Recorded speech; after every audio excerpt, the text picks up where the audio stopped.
Welcome to Social Media News Live. I'm Jeff C., and this is the pre-show. As you can see, this is not Grace Duffy, and we're an hour earlier. So, so Grace is taking much-earned break, and we are here with my pal and friend, Eric Fisher. We're going to be talking about Apple Podcasts today, and we're hoping to get Tom Webster. We're having some technical difficulties, but if he comes on, we will make sure to bring him on because he is, I don't know if you follow him, but he's amazing, super smart. He's been doing podcasting stuff for like ever, right? Oh, gosh, since the beginning, really. So. Yeah. So when he comes on, we'll bring him on. Hopefully that will happen later in the show. But as always, we thank you guys for watching. As we're going along today, we would love it if you would ask your questions. We'll try to bring those up during the show as well. And if you know somebody who's like, has a podcast, but maybe want to grow it, or is like they're wanting to start a podcast, feel free to mention them down below and call them in. Even if we're not live, they can watch the replay and hopefully get a ton of valuable information. Also, I want to let you guys know the best way to get reminders about this show is to text us at 903-287-9088. That's 903-287-9088. We're doing this to kind of get around those pesky algorithms, and you guys can know exactly when the show is going to start. Promise not to spam, nothing like that, but it's just a way for us to get the reminders out to you guys. But, Eric, what have you been up to, man? I mean, I missed having you on the show. Yeah, just been super busy, been plowing away at my own, since we're talking about podcasts today, I'll feel free to plug my own podcast. I've been doing a lot of research, topical as well as guest related for the show beyond the to-do list. Looking to, I've been thinking in terms of, hey, this show next year in August of 2022 will be 10 years of my podcast. So I've been thinking about the legacy of the show, and what topics and things I want to talk about and tackle, and what subjects need to be revisited, all that good stuff. And so that's really where my head's been lately. Very cool. And check it out. Make sure you guys go to Beyond the To-Do List. I was a fan before I even knew who Eric Fisher was, and I was still a fan after I knew him. So make sure you guys go check out Beyond the To-Do List, and now follow his show. And we're going to talk about what that means in a little bit, why we should say that instead of subscribe. We're going to talk about that in a little bit. But let me go ahead and hit record on the podcast machine, and we will get started. Welcome to Social Media News Live. I'm Jeff C., and you're not. And you're Eric Fisher. And I'm Eric Fisher. Yeah. Yes. Sorry. Hey, I'm out of practice because I haven't co-hosted this show in a long time. And this is the space where Grace Duffy would usually say that she is Grace Duffy, but I am also not her. I am Eric Fisher, and welcome.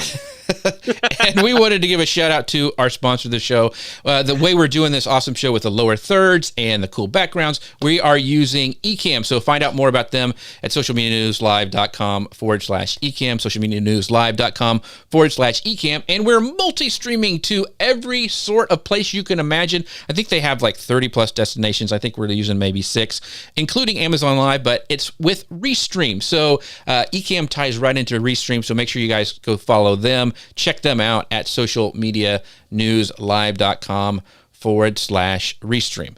So today we are going to be talking all about these new Apple podcasts. And so if you have not been in the news lately with all this updates, we've covered some of the updates that we've talked about with Apple and how that's going to affect marketing.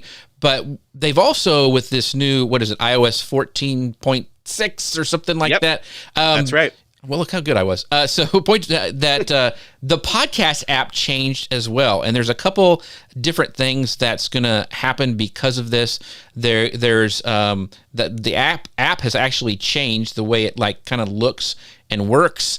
And they're also rolled out smart subscriptions, affiliates, and some other things we're going to be talking about today. So let's just jump right into this new Apple podcast app. So here's kind of the summary of that. So the app got a redesign, and it's got channels now to help people find new content curated by their favorite creators. And these channels will feature like artwork, titles, and descriptions that are unique to Apple Podcast. And the thing is, some might promote free content while others are paid. it's kind of redesigned to look more modern. It's filtering like the latest episodes. And here's the problem. Like, it was broken, and it's still somewhat broken. Like, some people can't delete episodes. Actually, many users are saying they hate it. And there's actually some people who say it's like a crime against humanity. It's that bad. So, Eric, I know like a lot of us here probably use a third-party app like, Overcast. I think both you and I use Overcast to consume our content. But have you seen this broken app, how it works? And do you think it'll like actually affect downloads? Well, one, I think so, because if it's not properly feeding the episodes, which is also another issue that's been talked about recently, is how long it's taking for episodes to actually show up in Apple Podcasts to then be fed out to, if you're subscribed through that method, for it to show up in your podcast player. There's been, talk of, it's still been 24 hours. I've released a show. It's not out there kind of stuff. And I'm like, geez. And, I've been following the podcasting space since, what was it, April 21st, when Apple had their last event. They've got another one coming up in WWDC in June. But when they announced all these podcast changes, and we'll go over some of the other ones as well, this podcast app, it's not just the podcast app, but it's the new podcast space. And converting your account into a new version as, behind the scenes with podcasting and all that. And what's interesting is like, there's people who, when they made those changes, would just, they would go in and it would just be hung, and it was like day 21, day 25, day, and it's like, almost like they were in the Civil War. Dearest so-and-so, today my podcast still isn't refreshing. And, that kind of stuff, as I would see their tweets. And it was very, heartening to me that I never touched it, because I was like, hold on, I'm going to wait till they like fully roll this out. And, so I was glad I wasn't like an early adopter in this case, because I was like, dude, I'm not going to mess up anything with my show right now. Like, I'm not going to switch any train tracks whatsoever. So, yeah. I think that, so I think it is going to mess up downloads. I would be careful. I would say to anybody who hasn't switched over yet to the new version of, I'm forgetting what it's called. It's Podcast Connect, I think, is the thing. Connect, yes. Yeah. I was going to check the notes real quick, but the Podcast Connect, they boasted new stats and new everything in there. And again, I decided I'm not going to touch that till they like fully release that it's like ready to, that it's ready for prime time, in other words. And so let's talk about Podcast Connect for a little bit. So like you said, there's new stats in there. There's new ways to go about, getting stuff. And there's been a lot, if you follow any of the podcast news, there's been a lot of issues. The guy from Buzzsprout, I think, isn't that I can't remember his name, the big podcast platform, he tried to walk through and submit a new one. This was last month, and he was having issues actually getting it through. They were hiding RSS feeds, which is what podcasts used to push out everywhere, and like who owns the feed, all this stuff. So it was they've cleaned up some of that stuff, but it's still not very, very clear. I do a lot of stuff with I actually produce Guy Kawasaki's podcast. He's got a lot of followers, and we want to get some data, and it's really still not where I think it needs to be. It feels a little clunky. Eric, you mentioned you haven't even gone in there and switched it over yet. His did, and it was just still, it wasn't the smooth experience that you're used to from Apple, because most everything Apple-wise that's why we use Apple, because it's clear, it's concise, we can get what we need. This isn't there yet, so they're still working on it.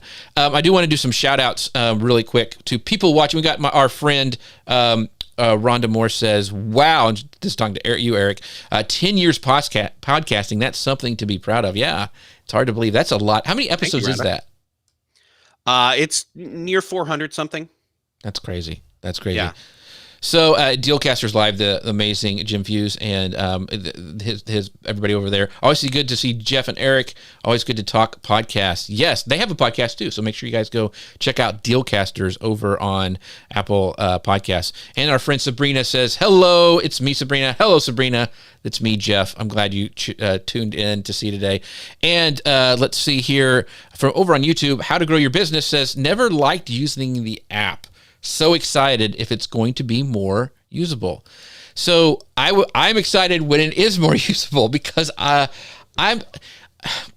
love Overcast. been a fan of that for so long so Eric, tell them the reasons why you switched over to Overcast and why you like it. Okay, so Overcast is a third-party app. It's an iOS app. Marco Arment makes it, and he's been ahead of the game on so many of the features that have become standard in not just Apple Podcast, but third-party podcast apps. When it comes to smart speed, when it comes to voice clarity and boosting, I forget what that feature's called, but it makes your podcast sound better when you're listening to it there.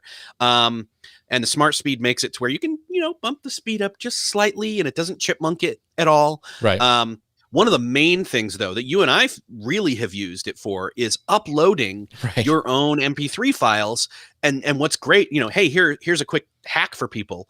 Record yourself doing a presentation. This is what you do. Record yourself doing a presentation or something else that you need to memorize.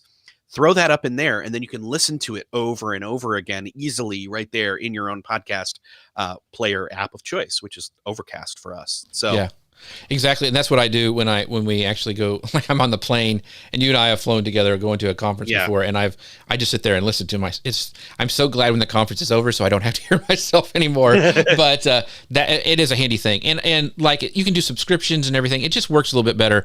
But I agree with How to Grow Your Business earlier. Like it's I used to use the podcast app all the time, and I'm hoping that they will streamline it and get it to be what it needs to be over on Apple. But so just be aware of some of this stuff, because most new podcast users will probably find people from the podcast app and that's the problem that a lot of independent podcasters, we're talking about not like Joe Rogan, but like me, like this show's a podcast. I'm considered an independent podcaster, and it's hard to find your show if you're an independent podcaster with this new app. And a lot of people are concerned because they're going to this kind of channels and, these segments inside of the podcast app. It's going to be hard for us independent podcasters, and a lot of people are upset because independent podcasters are what made podcasting. I mean, Eric and like Lou Mangello and Tom Webster, who we're still trying to get on, they're like the OG of podcasting. They started back 10 years ago, and so they're the ones who built it. And so a lot of people are upset. Like it seems to me the app is moving towards the commercial big boys, NPRs. Do you feel that way too, Eric? I mean, it's been kind of in that direction for a long time. So I'm not surprised, and I've not ever felt like, again, here I am talking from having done it for so long to the point where, I've got that. I've been fortunate enough and consistent enough for so long that, like, if you go to the Apple Podcast app and type in the word productivity, like my show comes up. So I've got that SEO juice going, but that's only because of doing it for so long. What I say right now is when you've got new people starting out, that what you really want to do is focus in on your audience and and their community, and really, I guess, not worry about them as not worry about getting mass listeners at large, but treat the listeners that you have with as much ownership and agency as that you can honestly give them as you can to your show. In other words, make them feel like it's their show too, in a way. Yeah, I agree. So our pal Ramon Ray says podcasting can be confusing. Y'all curate what we need to know. So hopefully we'll do that in today's show. Ramon, thank you for stopping by. I was over on his Clubhouse not very long ago, which is a whole different.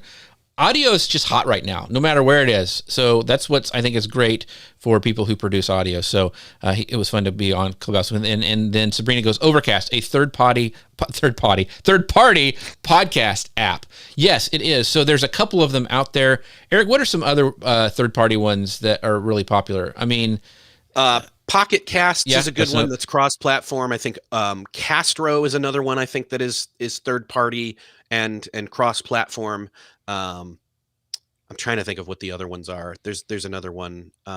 See, I don't dabble. Once you find one that works for you and is in your workflow, you just kind of forget about it. And like, so that upload feature we mentioned with Overcast, I think it's $10 a year to have that feature for the premium. Yeah. And I'm like, yeah. And then it just, and I use it also like there's some stuff that I've had from Michael Hyatt of him teaching that were MP3s that I downloaded. I'm able to upload those and listen to them when I want to. So it's just really handy to have that feature.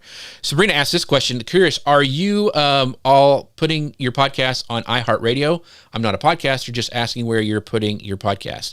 So let's explain for people like Sabrina kind of how the whole thing works. So it's almost like a website, Sabrina. So you don't put your podcast on your website. You put it on a podcast hosting platform.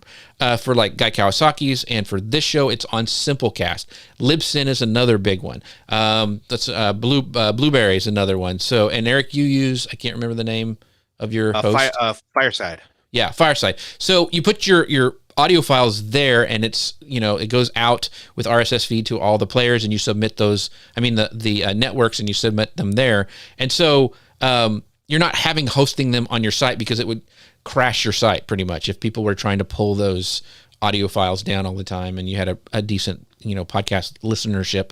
But when you upload it to, like for me, to Simplecast, I get to select all the places that I want to put it. Like iHeartRadio that you mentioned, that's when I go to. I go to Spotify. I go to Apple Podcast, and I like there's Stitcher. There's tons. Google Play. Or just Google now, I guess. Is it just Google? Google Podcast. Google Podcast.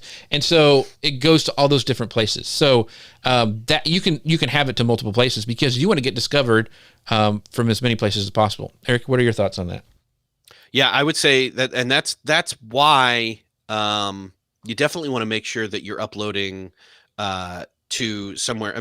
Here's the thing: Apple Podcasts take care of a lot of them in and of itself, to all those different third-party players, because a lot of them are tying into Overcast, for example, is tying into Apple Podcasts. And I know we were talking earlier about the Apple Podcast app. And there's the other big behemoth in the room in terms of Spotify and their app, but their app is even less usable than Apple Podcasts app. So that's yet another reason why a third-party app is just what I use. So, but here's the thing: talking about where people are discovering it, and Tom Webster, who we still trying to get on, but there's three things that he really. And he's done some studies, and he's with Edison Research, and he's found some really interesting things where people are consuming podcasts. And what's really interesting, and this is kind of new, because we've always been told, like, Apple's the big boy. That's where you need to make sure you get everything.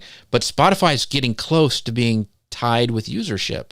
And that was really interesting to me. So there's these, and you see it with what we'll be talking about a little bit with subscriptions. There's kind of this fight between these two big players now, which to me is nice, because I always love competition, because it usually ends up that the consumers and even the creators benefit from that. So it's interesting. I don't know where I read this, so I'm not trying to plagiarize this, but I saw it as like a headline just yesterday, I think, where it said Apple podcasting is Apple's hobby, but Spotify's business. I saw that too. Did you see that? Yeah, that was really interesting. And I thought that was a pretty interesting take on that. And Spotify is like going after it, whereas Apple, they have just released all these different things, and we're going to talk more about some of these other things.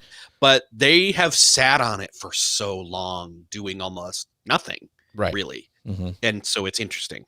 Anyway, so I wanted to. So have you played with Breaker? So Dealcaster says Breaker's an interesting podcast app. Twitter bought them earlier this year. What do you know about Breaker? Right. Yeah, that was part of the conversation we had, I think, back when we were talking about Twitter Spaces and the fact that Twitter bought a podcasting app. The app is not going to close down, but it's that they bought the team, or they hired the team to work on.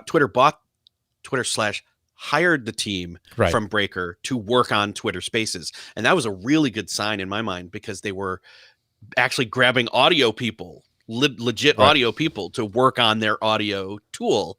And I was like, yeah, Clubhouse, your days are numbered right then. So So on this, before we move on to the next section with this new Apple Podcast app, I want to ask you the question about it, because we mentioned Spotify. So will you think the difficulty of use right now with this new podcast app, do you think it's going to play into Spotify's hands and drive users over there? You mentioned that you don't think it's as easy to get podcasts over on Spotify, but if it's easier than Apple, do you think that will drive users to sign up over or listen actually over on Spotify? Well, again, I'm biased because I love Overcast so much, but I think both apps are pretty unusable. But I guess if somebody was willing to have put up with Apple Podcasts for so long until now, and now the app is still working sort of, or it's broken. Here's the thing. Let me put it this way. Spotify doesn't work all that great as a podcasting app on mobile. Um, Apple, I trust more, biased again, to fix their app sooner than I trust Spotify to make their app usable. So, Gotcha. I mean, I Right. think that's my take. Yeah. Yeah. I Gotcha. haven't thought about it yet, but there you go. So, by the way, two programs that are great and work awesome. I wanted to once again give a shout out to our the way we're switching screens, having this cool background. If you can dream a live show, then you can pretty much make it happen, and that's all done by my friends over at Ecam. And you can find out more about them at socialmedianewslive.com/Ecam. In fact, the really cool thing about Ecam, when you're done with it, you can download it, and it's split. Like Eric's track separate, my track is separate, and the entire mixed version is there. It's amazing for repurposing this as a podcast, which we do, and you can find us over at on all your favorite places and at Social Media News Live. You can subscribe there, but or follow there, and we'll talk about that in the next section. But make sure you guys check out socialmedianewslive.com/Ecam. And the way we're going to all these different places, even over on Amazon Live, is by Restream. They allow us to multi-stream to multiple places, and the cool thing is about that, I can pull comments in from everywhere. So you saw comments already from YouTube and Facebook and Twitter. It's amazing. So make sure you guys go check those them out over at Restream by going to socialmedianewslive.com/Restream. So the big thing that happened is that this new Apple Podcast subscriptions. Now, this has followed what everybody talked about in the news is when Joe Rogan went over from his podcast. He had a podcast. He made it exclusively over on Spotify. And so that was a big deal that kind of started this. And now we've got this new Apple Podcast subscription. So during their spring event, the company Apple announced that people will be able to subscribe to content from the app for extra perks, like ad-free, bonus content, as well as maybe some early access. So like if you want to have them get access to a show a week ahead. I know that Business Wars does that over on Wondery. So it's going to launch in 170 regions and countries this month. Their initial partners include Pushkin Industries, Q-Code, and NPR. And what happens is content creators will have to pay Apple $19.99 per year in order to offer those subscriptions. And Apple, of course, is going to take 30% of the revenue off the first year of a subscriber's lifetime, and then 15% for the years following. So this means that if a subscriber only subscribes for 1 year, a podcaster will have given 30% of that revenue, right at the beginning. So podcasters are really incentivized to keep subscribers around longer. And they also have to upload, we talked about earlier, having those service providers, but podcasters will have to use for the subscription content, they're going to have to use Apple's back end, not through their RSS, not through their hosting provider. It's got to be in Apple's feed. Now, their other feed can still operate through RSS, their free feed, but this is really interesting, and this is the killer for me. Because the subscription content goes through Apple, podcasters won't receive specific data about their paying listeners, like their email address, their names, or contact information. So Apple essentially owns the relationship. So, Eric, what do you think about this? Does this new podcast subscription, is this going to change the monetization landscape for podcasters? Should everybody start making, gated content? What are your thoughts? Well, there's a couple of different ways to look at this. And I think some podcasters may initially think, well, if I was making nothing off them already, then why not make, something's better than nothing, in other words. And so why not do this? Why not jump in to Apple Podcasts? Because, Spotify's not offering this. You're not able to do a subscription through Spotify specifically. And in fact, that is another reason, that's another, bifurcation of the attention and the ecosphere in terms of subscribers, that if you're offering it paid and bonus and whatever, like if somebody's listening to you over on Spotify, if they want to get like your ad-free version over on Apple, they have to do it through Apple Podcasts. Mm-hmm. And so there's that one side of it where it's like, okay, well, something's better than nothing. But the problem with that is if you're wanting to do this long term, if you're going to have somebody literally pay you for, there's a plethora of different options. There's access, there's bonus content, there's early content, there's ad-free content. All of those are options at different price tiers in Apple Podcast subscriptions. If somebody's paying you for that, though, wouldn't you want to be able to connect with them specifically in some way? And there's no way to do that. So unfortunately, there are some people who will just say, well, I'll just create a Patreon instead and put my ad-free version in there, etc. So, yeah. So this is really interesting to me because, I love being able to pay creators, and I think that's awesome. But it's just, I don't know. I think that a lot of these creators are going to jump on it early before they need to. And Tom Webster has a great article that he talks about how, we think that, it's great for NPR because they've already built that model, but the independent podcasters really don't. And there's not really, unless you're NPR, sometimes it doesn't make sense. And I've even talked to Lou Mangello about this, because he does Patreon, and we're going to get into Patreon in a minute. But, he's like, why, with Patreon, you actually get to see who your subscribers are. I think you get their email addresses, and you're able to see that content, and the cut is lower. And so I'm just like, why would I do that if I can use a different service that gives me more access? Anyway, so, one of the big things, and once again, Tom Webster talked about this, is how important it is with this changing of language. Because even before, if you talk to like my mom and dad, when you would say subscribe to my podcast, that has a connotation because they come from the newspaper era, I guess, that when a subscription costs money, we have a subscription to Netflix, we have a subscription to Hulu, all those different things. So subscribe in every other place means you're paying money for it. Well, on podcasts, we would always do the call to action, subscribe to our podcast, but it was free. And so this is going to be even more important as we go forward as content creators and that are putting out podcasts, is to change that language and not say subscribe to my podcast, because now there is a subscription-based podcast over on Apple, but instead say follow. So what other things, how should we change are you going to change your call to action on your show, Eric? Because you have a really big listenership.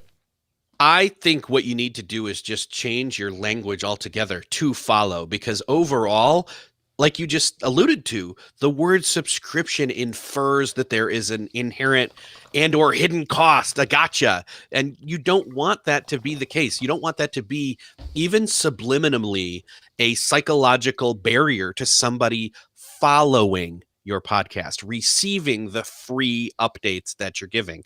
And what's funny is even over on YouTube, which I know we'll touch on a little bit on YouTube later, it's subscribe to my channel. Well, right. What do I have to pay to subscribe to the channel? I really think overall, in a lot of the ways, like I tweeted this the other day as like, I want to create content, but I don't want to call it content. I think we need to start changing some of the language we use and say, unless you're really paying to subscribe, we should start changing things over to follow, just in general.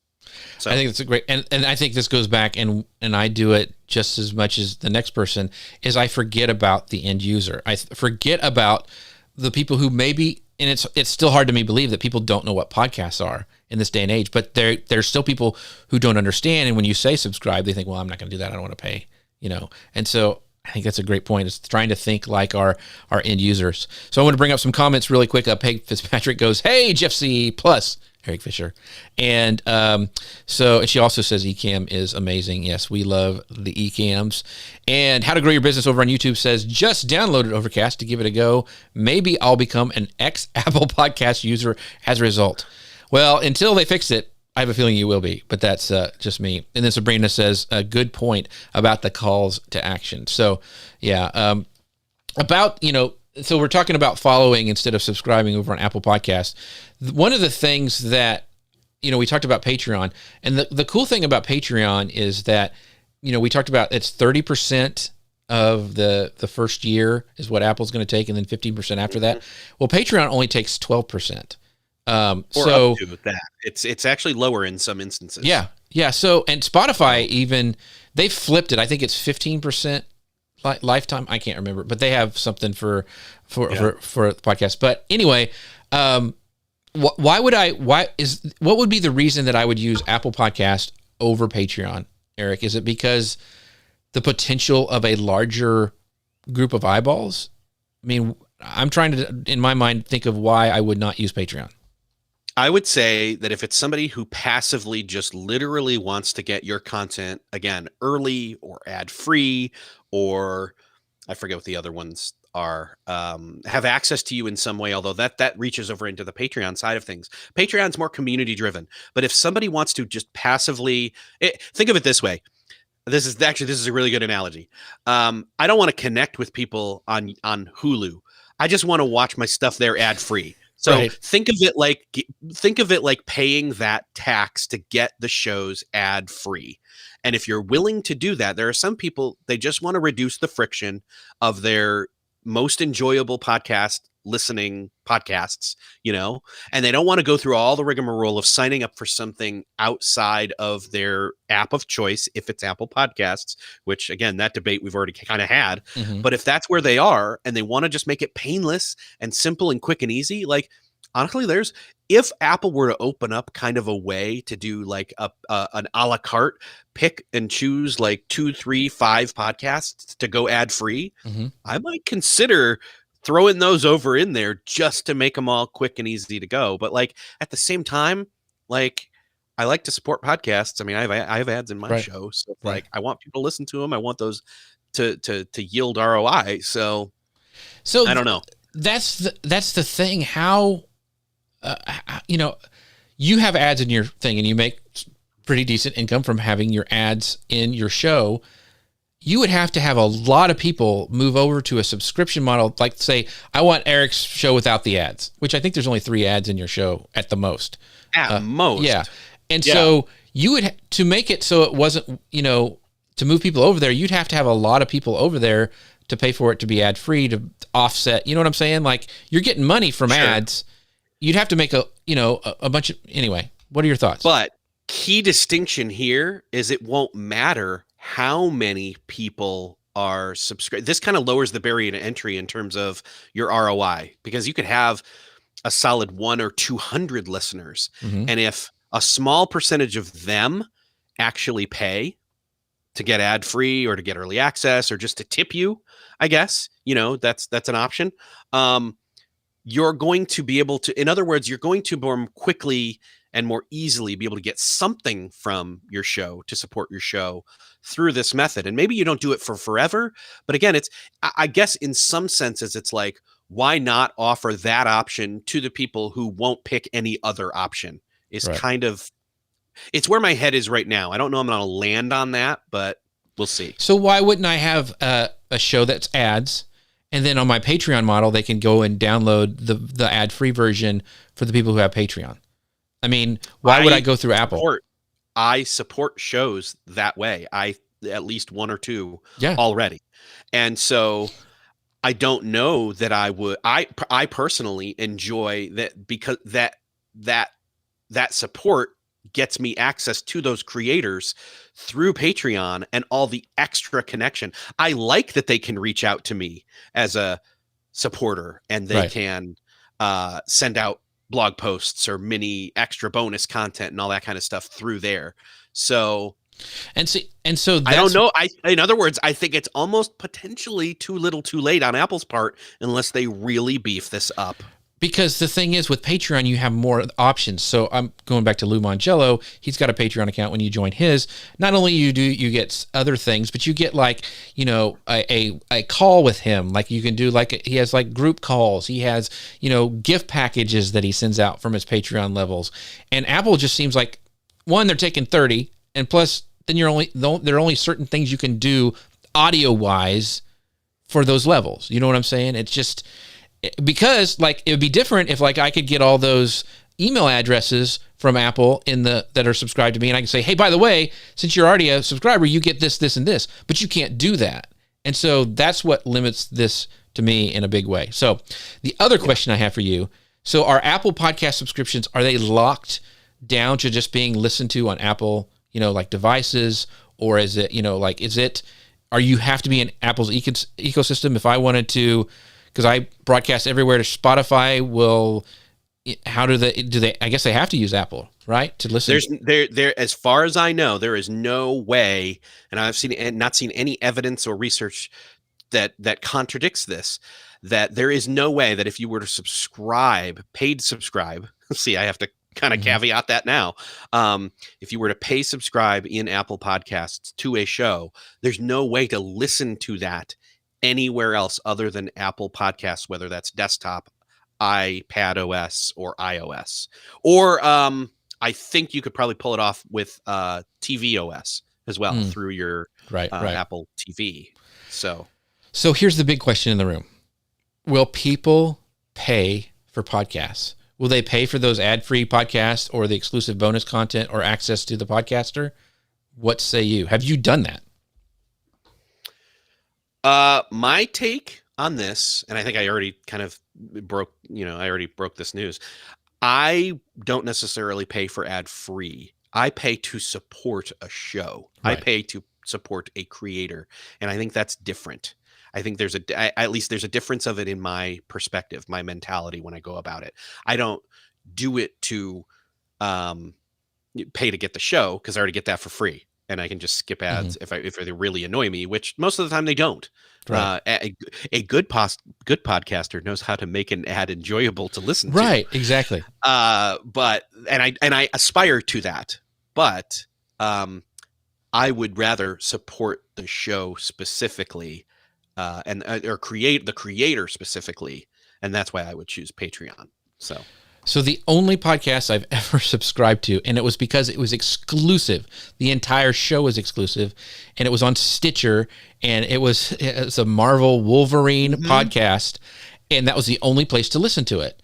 And so I get that. Now, there's been some examples of that, like if you have an Audible account, there's some exclusive podcasts that you could only hear on Audible.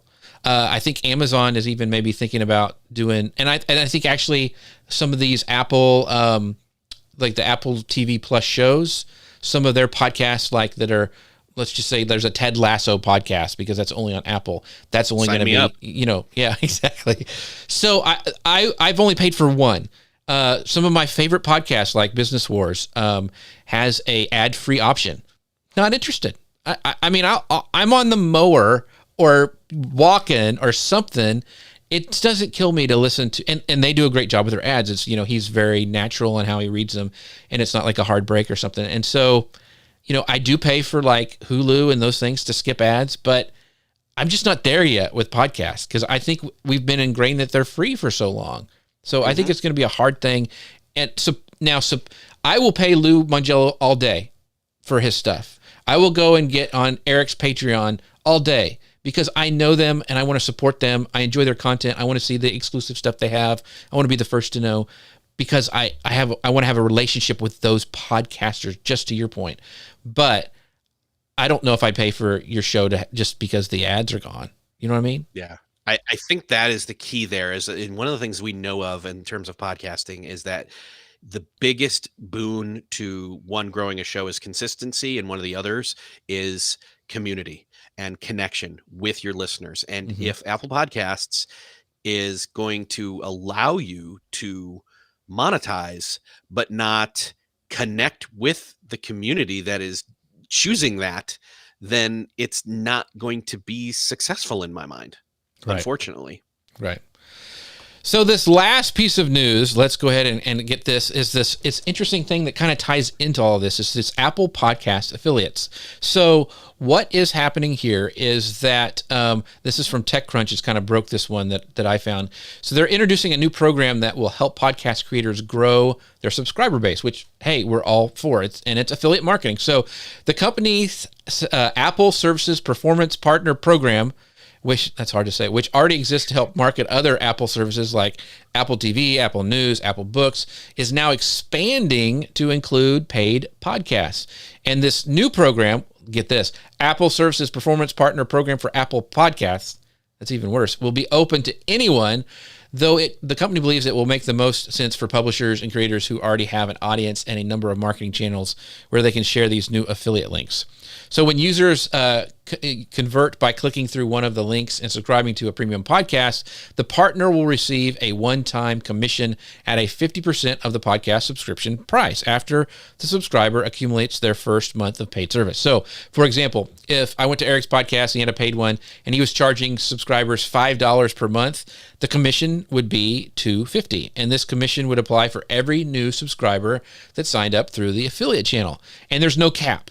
While anyone can, apply for this program, there's an approval process you have to go through, and it's mainly to try to keep spammers out of the program. That they have some marketing, making sure that people do have some marketing channels where they can distribute those links. And so, they do ask for like how many channels you have available, how the partner intends to use them to promote their links, all those kind of things. And it's going to be made available to anyone in the 170 countries and regions where paid podcast subscriptions are being made available. So once approved and signed in, they're going to get this access to an online dashboard, which I haven't seen yet, where they can create those links, kind of like any sort of affiliate program that you've been sponsored with, where you can see you can create, URLs for specific products. So you can create multiple URLs and you can track everything. And find out what channels are performing better, and they can be posted to their own, tied to a listened on Apple Podcast badge, or can be made available as a QR code. And so that could be cool if you're doing live. I could see that happening all over podcast movement when, there's those big keynotes people on stage. You could have it on signage or in flyers. And so, business or even cards. Yeah, live tapings or like a live show like this. So it could be really cool. So do you think this is going to help, by leveraging affiliates, that you could actually help grow a podcast subscription? I think so. I think this is something that potentially, I just talked about Apple Podcasts and if it didn't connect you with the community, but say your listeners want to make a little bit of, 50% is not bad, right? So if people love your show and you are offering a paid version of it inside of Apple Podcasts, and you can get them to link out to you and say, hey, I love this show, check it out, better copy than I just randomly came up with, right. But have their affiliate URL in there. That's pretty cool because in a sense, it incentivizes them to push people to your show. And here's the thing, even if they don't subscribe to it in a paid way, they're driving traffic to the follow button. I assume it's still there for them to follow it and become aware of your show. So it's almost like paid marketing for your podcast in a weird way. So here's something. I know you've done this before, and it may have even been Business Wars where I heard it on your show.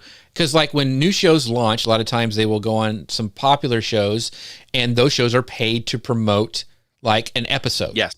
Yeah, so Wondery does this with a lot of their shows, Business Wars being one of them. Yeah. So would this be another way for maybe not like you have a subscription, a package you give to the people from your agency and all that stuff. But would this be a way for maybe smaller podcasts to make some money promoting other shows? Yeah. That's the other thing is like, not only can you as a podcast consumer, a podcast listener, make money promoting your favorite shows, you could promote if you're a podcast creator and you have like, I could, in theory, I have my own podcast, but I could go to other shows that are, that have paid podcast subscriptions inside of Apple Podcasts and push those and make a little bit in theory.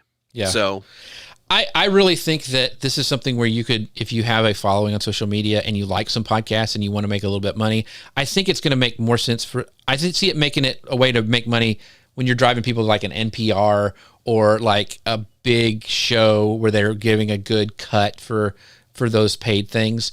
I struggle with like somebody who's starting a small like paid subscription model, trying to get, give them a cut of that, because that's going to take away the small amount they're already getting, it'll be interesting to see. I think it's going to work for the big boys. I think it's going to be a real struggle for maybe some of the smaller ones.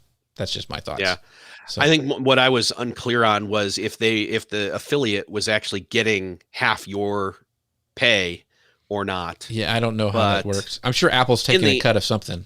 Yeah, in the end, I think, hey, even if they are taking something, if you're gaining subscribers through it, maybe that's worth it. I don't know, something to consider. Yeah, and it can almost be like a Patreon model where if you want to activate your super fans, we're talking about Flynn's super fans book before the show, Yes. But giving them a piece of the pie. I still think Patreon's a better way to do it because you can offer more things, but you could do the same thing with this affiliate program as well. So one of the things that in Tom Webster's articles he talks about is the importance of podcasters is building an email list.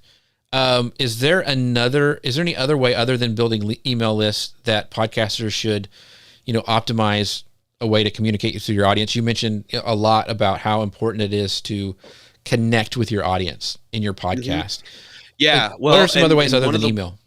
So there's a couple other ways that you can do that. Again, email is the most important because that still remains in imperative. But there are other ways to not just connect through a lot of people will be like, oh, create a Facebook group. Yeah, but then you're building on rented land. But then again, these other ones are also rented land unless you pay for them. Slack, creating a Slack channel or Slack, instance or a Discord for channel? your podcast or a Discord. There is a Discord. So one of the Patreons that I support has a Discord community.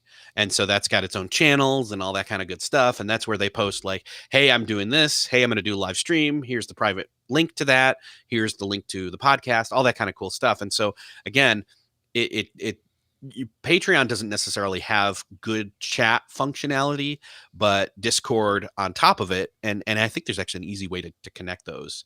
So I would say using some of those other ways, those other methods, those other means to facilitate, dialogue and definitely have a vetting process and definitely have community rules in place before you set these things up. But, yeah, allowing more access, allowing more content, allowing more connectivity between not just you, but also the listeners and each other really can be huge for your show.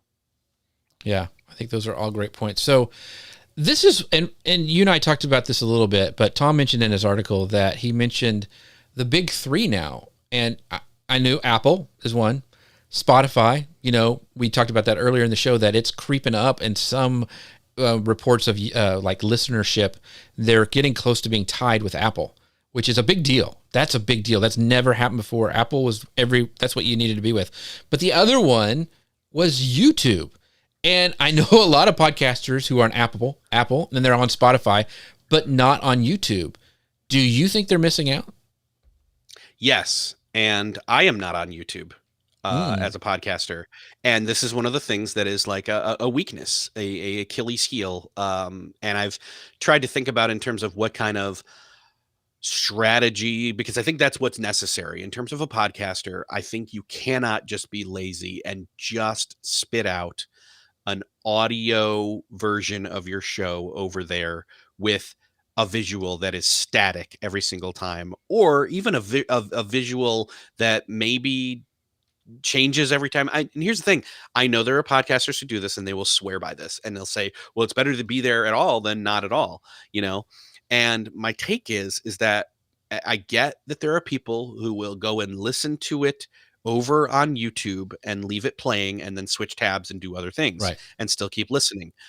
But YouTube is a visual engine. I know there's songs. I know there's people with vision. I know there's audio components with a static visual or changing visuals. But it's not a PowerPoint presentation with audio. It is a podcast. And what I say is right now we are over on YouTube. This is a podcast being recorded as a live show as well as a podcast, and it will be there on your YouTube channel.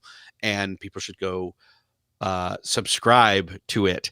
But Also, a YouTube strategy encompasses doing things that are helpful in the YouTube algorithm, which means not just having, going live is part of that, but I don't think putting an hour-long just audio static visual is inherent to a winning YouTube strategy. And instead, you want to create legit 3, 4, 5, 10-minute, fully thought out, planned, processed, edited visual videos that are engaging as to what people are searching for that relate to the content of your podcast, context wise. I think that's very, very important. So, and I still think, so we're live over on YouTube. People can go listen to this. This audio is going to be a podcast. We would love it if you would go over to Apple Podcasts and follow us. And at Social Media News Live, you can just search there. But I think it's really important now it's easier than ever to go to multiple places. I mean, we're using Ecam to mix the show, and we're actually going to bring up graphics at the end. So there'll be a spot for, what's coming up next at the end for our YouTube audience. And also we're going out to multiple places using Restream, where we can actually go to Amazon Live, we can go to YouTube, and there's more tools than ever that allow you to do this and do it easier. But you also have to think about those audiences on all those different places. So I think it's really, really important. And I wish you would do your show. You have such, I told this to Mark Schaefer. I've told it to Lou. I've told it to you. I mean, you have such good guests. It would, and Guy Kawasaki, I mean, he's got Jane Goodall on there. I'm like, I want to see you talk to her.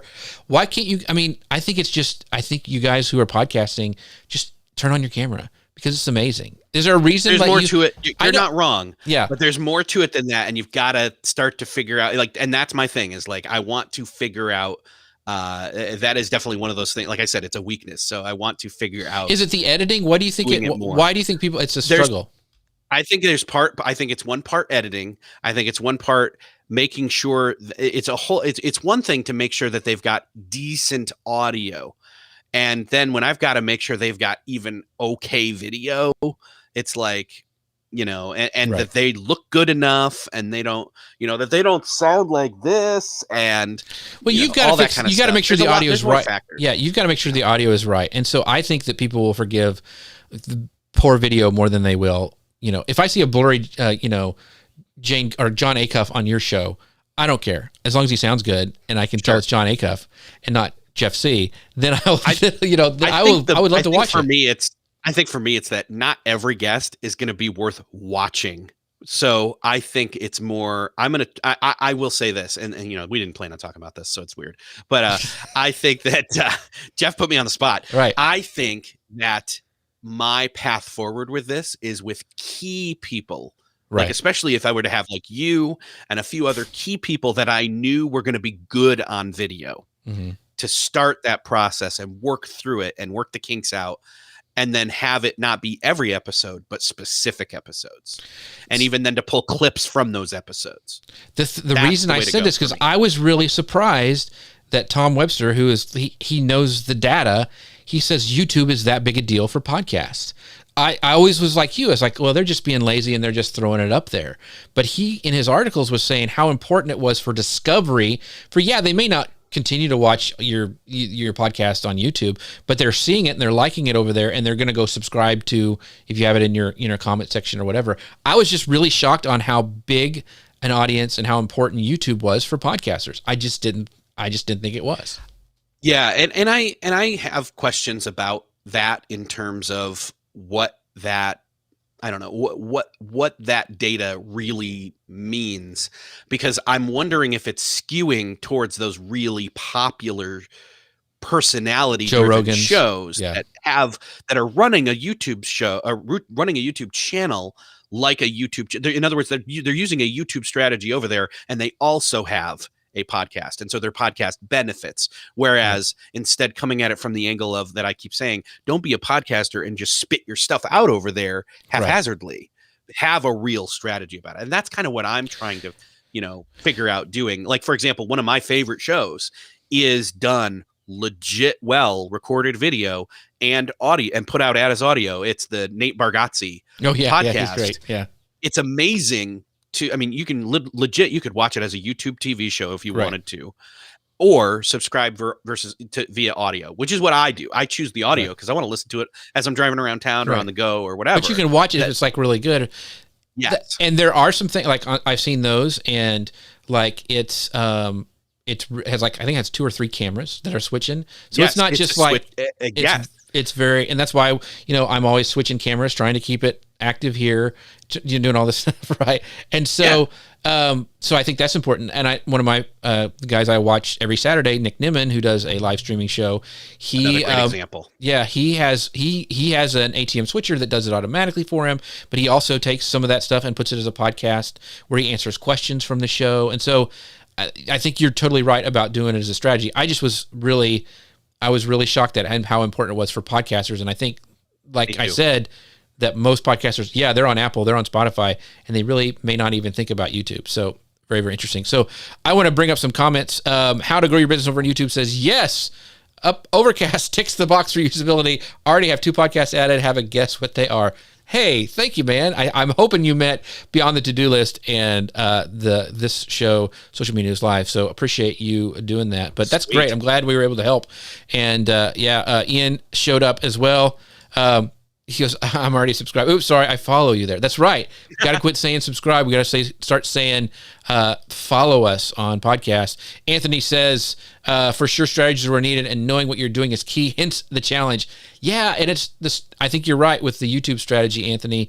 It depends on, you know, what you're trying to get out of YouTube.